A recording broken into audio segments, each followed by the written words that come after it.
All right, let's get moving. Today we're taking a deep dive into something you do every single day. Walking. Walking. Yeah, walking. You might be thinking, what's there to deep dive into? Yeah, I walk to the store, I walk to my car. Right, exactly. But trust me, this goes way deeper than just putting one foot in front of the other. We're going to be looking at some research that suggests walking could have a bigger impact on our brains and bodies than we realize. Really? I'm intrigued. What kind of stuff are we talking about here? Well, we're going to uncover how walking might boost your creativity, improve your sleep, even help you manage your weight. All this stuff we do every day anyway. That's fascinating. Sign me up. Where are we getting all this info from? Our source for today's deep dive is a podcast episode, and get this, it's all about walking. A whole episode on walking. Yeah. And I gotta say, I'm ready to have my mind blown by all this walking wisdom. Well, let's not waste any more time then. Where do we start? Let's start with the heart. Okay, the heart. We all know walking is good for our cardiovascular system, but I'm curious to see how deep this rabbit hole goes. All right. Well, one of the biggest things the episode talks about is that just 30 minutes of walking a day can really improve your cardiovascular health. 30 minutes. That's it. Yep. But, and here's where it gets interesting, it's not just about getting your heart rate up. Walking can actually improve something called, get this, heart rate variability. Heart rate variability. Okay, now you're just using big words to sound smart. No, seriously, it's a measure of how well your heart adapts and responds to changes. You know, like a sign of a healthy heart. So like a heart that can handle anything you throw at it. Exactly. Okay, but what does heart rate variability actually mean for us non-doctors? Well, think of it like this. A heart with good variability is like a well-tuned engine. It can shift gears depending on what you're doing. So like whether you're chilling on the couch or running to catch the bus. Right. Your heart can adapt without missing a beat. And this heart rate variability thing, it's linked to a lower risk of heart disease, right? Bingo. So we can ditch that myth that we need to be running marathons to have a healthy heart. You got it. Even moderate intensity walking can make a huge difference. That's music to my ears. But the episode goes even further, right? Oh, yeah. It highlights how walking can actually improve the elasticity of your blood vessels. Okay, hold on. Blood vessel elasticity. Yeah. And that's super important for maintaining healthy blood pressure and good circulation. Gotcha. So walking is a win-win for our hearts. Absolutely. All right, let's move on to something I know we can all relate to. Mood. Mood. Yeah. I'm a big believer in the power of a good walk to clear my head. But I'm curious, is there science backing that up? Absolutely. We've all heard about those feel-good endorphins that get released during exercise. Oh yeah, those. Well, those are definitely at play here. Okay. There's also evidence that walking, especially outdoors, can actually calm down your nervous system. Really? So it's like taking a chill pill. It's kind of like that. Some researchers even describe it as moving meditation. Moving meditation. Okay, I like that. So it's not just about a chemical rush in our brains. There's actually something about the rhythm of walking that helps us mentally, too. Precisely. And here's the cool part. When you add in being outdoors, the benefits, like, multiply. Being in nature. Yeah. The episode talks about how being exposed to natural light helps regulate serotonin, you know, another one of those brain chemicals that keeps us feeling good. That makes me want to take all my workouts outside. Sunshine and serotonin, what could be better? Right. But did you know that the episode even talks about studies linking walking with lower levels of depression? Wait, seriously, walking can help with depression? Yeah. It sounds too good to be true, but the research is pretty convincing. Regular walking is linked to fewer symptoms of both depression and anxiety. Wow, that's incredible, but how does that even work? Well, there are a few theories floating around. Oh, I'm all ears. Lay them on me. Okay, so one theory is that walking actually messes with our stress hormones. Stress hormones. Yeah, you know cortisol, the one that goes haywire when we're stressed. Yeah, cortisol. When we're stressed out all the time, cortisol levels can stay high, which can contribute to, mood disorders. Oh, I see. But walking seems to help bring those cortisol levels back down to a healthy level. So it's like hitting the reset button on our stress response. Exactly. And another theory suggests that walking actually helps reduce inflammation throughout our body. Inflammation? Yeah. And chronic inflammation is linked to a whole bunch of health problems, including those mood disorders we were just talking about. That's fascinating. So it's not just about feeling good in the moment. There could be long-term benefits for our mental health. You got it. Walking is a total mood booster. Okay, I'm convinced. Now, what about weight management? Oh yeah, walking can definitely help with that. We all know that walking burns calories, but I'm interested in the less obvious ways it impacts our relationship with food. Right, because it's not just about the calories. Uh. Well, the episode talks about how walking can actually help regulate those pesky hunger hormones that make us crave all the things. Oh, those hunger hormones. Tell me more. Okay, so we have ghrelin, which signals hunger, Ghrelin for, give me that. and then there's leptin, which tells us when we're full. Leptin for, let's stop eating. Got it. Yeah. But how does walking fit into all of this? Well, studies suggest that regular physical activity, like walking, can help balance these hormones out. So we feel less hungry and more satisfied after meals. You got it. Wow, so it's not just about willpower. Walking can actually change the game on a hormonal level. It's pretty powerful stuff. Now, here's where I get a little skeptical. The episode claims that walking can boost creativity. Boost creativity. Yeah. I mean, how is putting one foot in front of the other going to turn me into, like, a creative genius? I know it sounds a little out there, but there's some interesting research to back it up. Really? Yeah, a study from Stanford University found that walking can increase creative output by up to 60%. 60%! That's huge! Okay, now I'm officially intrigued. How does that even work? Well, it seems that the rhythmic motion of walking actually stimulates the brain. And this encourages something called divergent thinking. Divergent thinking? Yeah, basically the ability to come up with new ideas and solutions. It's like walking clears out the mental clutter. Oh, I can see that. Sometimes when I'm stuck on a problem, taking a walk helps me, like, break through. Totally. It's like your brain suddenly gets unstuck. And there's evidence that walking actually changes our brainwave patterns. Right, like shifting us into a more relaxed and receptive state. You know? Prime time for creative breakthroughs. Exactly. So it's not just about having time to think. It's about actually changing how your brain works. This is blowing my mind. Okay, let's switch gears and talk about how walking impacts our muscles and bones, especially as we age. Oh, absolutely. Walking is a weight-bearing exercise. Weight bearing. Yeah, so it forces your body to work against gravity. Okay, so it's not just about building muscles, it's about keeping our bones strong and healthy as we get older, right? Exactly. Weight-bearing exercises like walking help stimulate bone growth and reduce the risk of osteoporosis. Osteoporosis, that's the one that weakens bones, right? Yeah, and that makes them way more likely to break. Not fun. Yep. Okay, so walking helps with that. Big time. I'm telling you, we should rename this episode the Fountain of Youth Walking Edition. I love it. But it's not just about bones, is it? No. Walking also helps strengthen the muscles around our joints. Which helps with balance and stability, Bingo. especially as we get older. That's super important. Okay, let's talk about something I know a lot of people struggle with. Sleep. Sleep. The elusive beast. Can walking actually help us get better sleep? You bet. The episode goes into how regular physical activity, like walking, can help regulate our circadian rhythm. Circadian rhythm. Yeah, that's basically our internal body clock that controls our sleep-wake cycle. So it's about getting our bodies back in sync with nature. Exactly. And one of the key factors here is exposure to natural light, especially in the morning. Ah, okay. The episode specifically recommends morning walks to help reinforce that sleep-wake cycle. To make it easier to fall asleep at night and wake up feeling refreshed. You got it. It's like we're sending a signal to our body, hey, it's daytime, time to wake up. Exactly. And when night comes, you'll be ready to snooze. Plus, walking helps with stress, which we all know can keep us up at night. Absolutely. Yeah. So it's like a natural sleep aid, no pills needed. Okay, sold. But there's one thing I've always wondered about walking. Isn't it hard on your joints? Oh, that's a common myth. It actually turns out that walking can be really good for our joints. Really? Yeah. All that motion helps lubricate the joints and strengthen the muscles around them. So it's more like preventative maintenance. Exactly. It can actually help reduce stiffness and pain. Hold on. Are you telling me that walking could actually help prevent joint pain? It's not a guarantee, of course. Yeah. But there's definitely evidence that walking is good for joint health. Okay, I'm feeling reassured now. So that whole walking is hard on your joints idea is bogus. Totally bogus. It's a low-impact activity. Way gentler on your joints than, running or jumping. Good to know. All right, let's talk about how walking might actually help prevent serious diseases. Absolutely.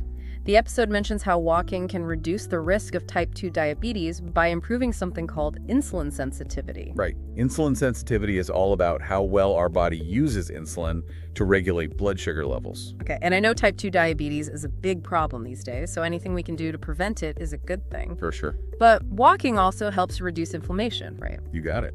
And we know chronic inflammation is linked to all sorts of nasty chronic diseases. Heart disease, some types of cancer, even Alzheimer's disease. Wow, it's like walking is a secret weapon Yeah. against all these chronic illnesses. I'm starting to see it less as just a way to get around and more like this amazing tool for our health. Exactly. It's not just about treating symptoms. It's about addressing the root causes of these diseases. Okay, I'm sold on the health benefits, Yeah. but what about the mental and emotional side of things? Oh, yeah. Walking can do wonders for that, too. I'm thinking specifically about the opportunity to connect with nature. Nature. I've always felt like walking in nature is good for my soul, but I'm curious, what does science say about that?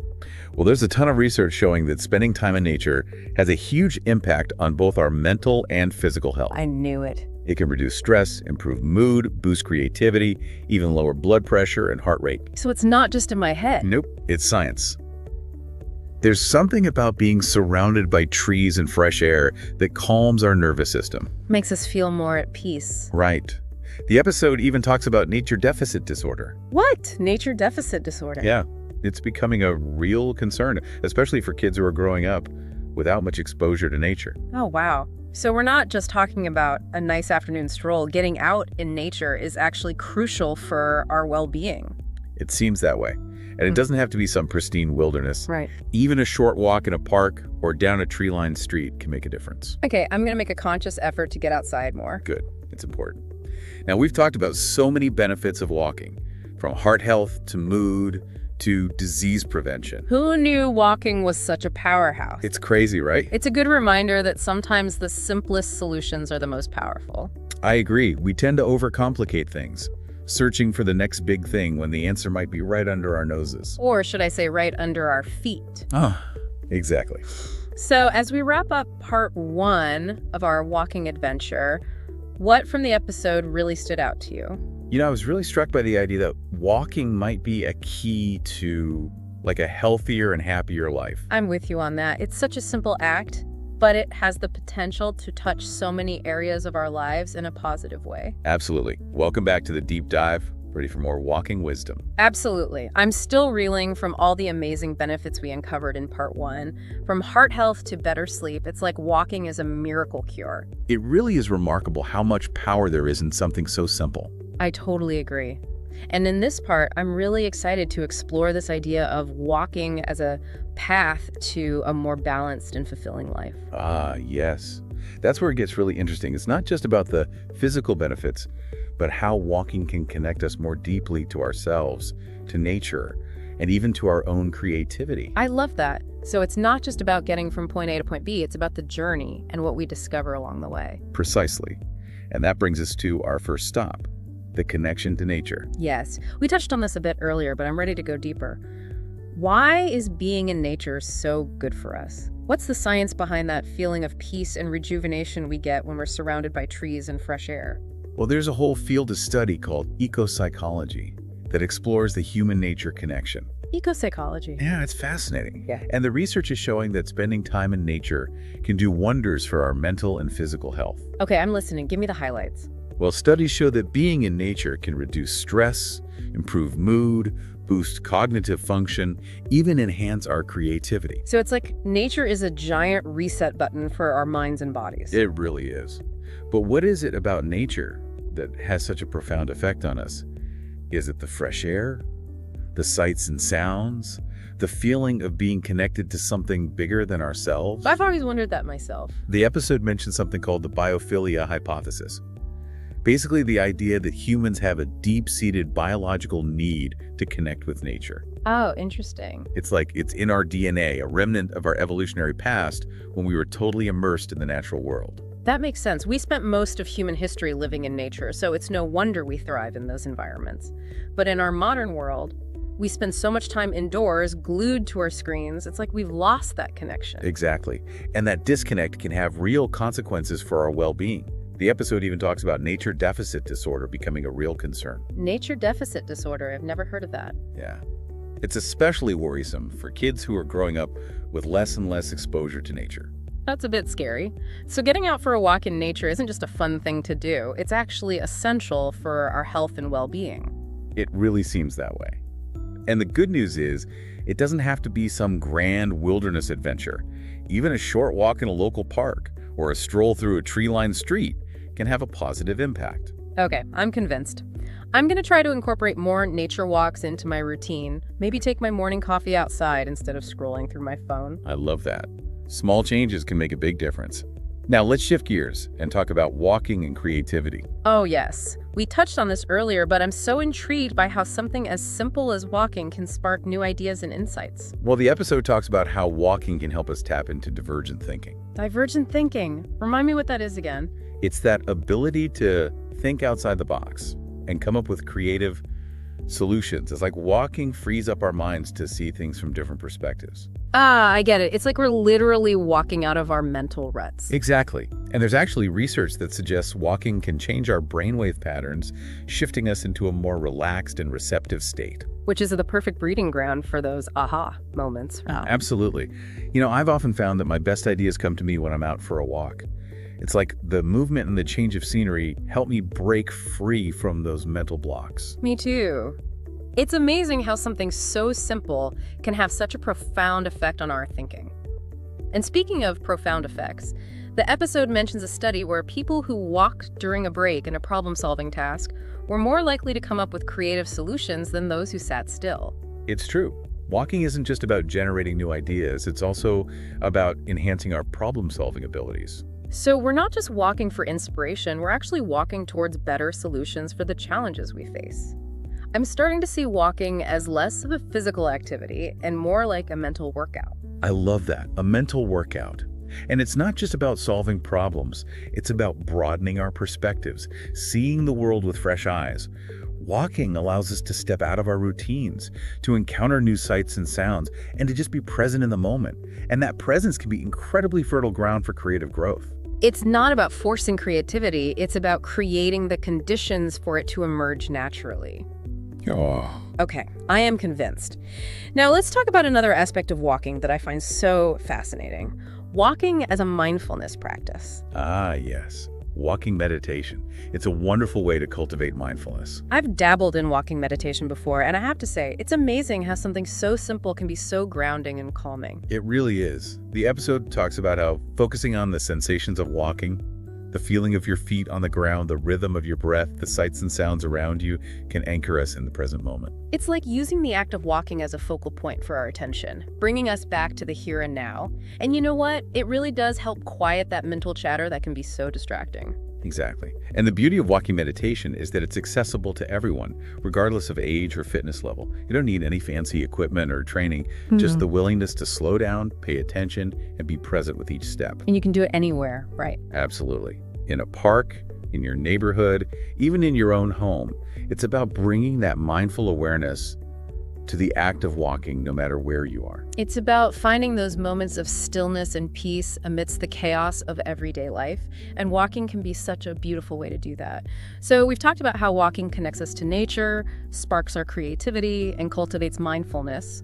It seems like walking can truly enrich our lives on so many levels, but I'm curious, how do we actually make walking a sustainable part of our lives? I mean, we've all been there, starting a new exercise routine with great enthusiasm, only to have it fizzle out after a few weeks. That's such a common experience, and the episode actually addresses that head on.